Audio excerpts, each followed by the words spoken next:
नरेंद्र मोदी और अमित शाह को महाराष्ट्र क्यों वोट देगा? पूरा कैंपेन उनके खिलाफ चला, इसलिए कि महाराष्ट्र लूटने का पूरा एक कारस्तान यहाँ हो गया। महाराष्ट्र में बेईमानी हो गई। ये जो नतीजे आए हैं उसके लिए जिम्मेदार अगर कोई होगा, महाराष्ट्र की जो नुकसान हुआ है वो जस्टिस चंद्रचूड़ है, जिसने समय पर अपना निर्णय नहीं दिया, अपनी जजमेंट नहीं दी डिस्क्वालिफिकेशन के बारे में। इतिहास चंद्रचूड़ साहब को कभी माफ नहीं करेगा और उनका नाम काले शाही में लिखा जाएगा। एक निर्णय एक बड़े राज्य में हुआ है, उसके बारे में आपने मुंह पर ताला रखा और तारीख पर तारीख का खेल में सबको उलझा कर रखकर आप रिटायर हो गए। महाराष्ट्र और झारखंड के विधानसभा चुनाव नतीजे अब पूरी तरह साफ हो चुके हैं। महाराष्ट्र में जहां महायुति ने प्रचंड जीत हासिल की है, तो वहीं झारखंड में हेमंत सोरेन ने अपना दम दिखा दिया है।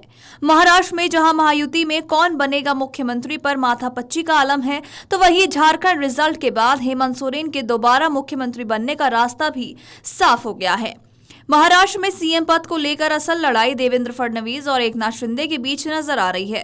प्रचंड जीत के बाद फडणवीस कैंप एक्टिव है। बीजेपी नेता जहां देवेंद्र फडणवीस को सीएम बनाने की मांग कर रहे हैं, तो वहीं मौजूदा मुख्यमंत्री एकनाथ शिंदे भी इस पद को लेकर अड़े हुए हैं।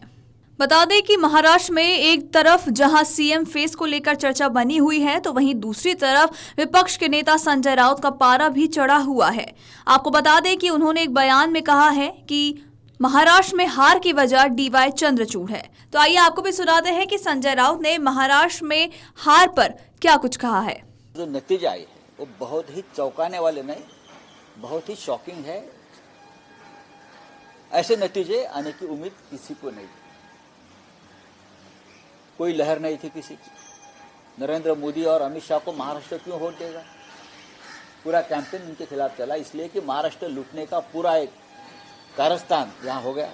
यहाँ से पूरे उद्योग गुजरात में लेके हुए, इसलिए वोट दिया लोगों ने कि हमारा रोजगार गुजरात में मोदी जी लेके जा रहे हैं, चलो हम मोदी जी को वोट दे देंगे, इसलिए खुश है। महाराष्ट्र में किसानों की आत्महत्या चल रही है, महाराष्ट्र में बेईमानी हो गई। ये जो नतीजे आए हैं उसके लिए जिम्मेदार अगर कोई होगा, महाराष्ट्र की जो नुकसान हुआ है वो जस्टिस चंद्रचूड़ है। चीफ जस्टिस ऑफ इंडिया के पद पर बैठे व्यक्ति जिसने समय पर अपना निर्णय नहीं दिया, अपनी जजमेंट नहीं दी डिस्क्वालिफिकेशन के बारे में। 40-40 लोगों ने बेईमानी की। जिस पार्टी से चुनकर आए थे वो पार्टी को छोड़कर दूसरे पार्टी में जाकर सत्ता में बैठे हैं। आपकी जिम्मेदारी है संविधान की रक्षा। आपने अगर निर्णय दिया होता तो ये हिम्मत आगे कोई नहीं करता। आपने वो आज भी वो खिड़की दरवाजे खुले रखकर आप वहां से रिटायर हो गए। आप कोई भी किसी तरह से पार्टी बदल सकता है या सरकार बना सकता है जिससे पार्टी अपनी पार्टी को छोड़कर, तो इतिहास चंद्रचूड़ साहब को कभी माफ नहीं करेगा और उनका नाम काले शाही में लिखा जाएगा एकदम। कि इस प्रकार की व्यक्ति अपने पद पर बैठी थी और 3 साल तक एक संविधान के खिलाफ बैठी हुई सरकार को प्रोटेक्शन देते रही। वो पार्टी किसकी है, वो चुनाव चिन्ह किसका है, उस बारे में 3 साल में निर्णय नहीं ले सकते थे। इतने बड़े बड़े फैसले देने की आप बात करते हो ना, राम मंदिर से लेकर ये क्या बोलता है वो बॉन्ड तक, इलेक्टोरल बॉन्ड तक, और पब्लिसिटी का स्टंट करते रहे आप लोग।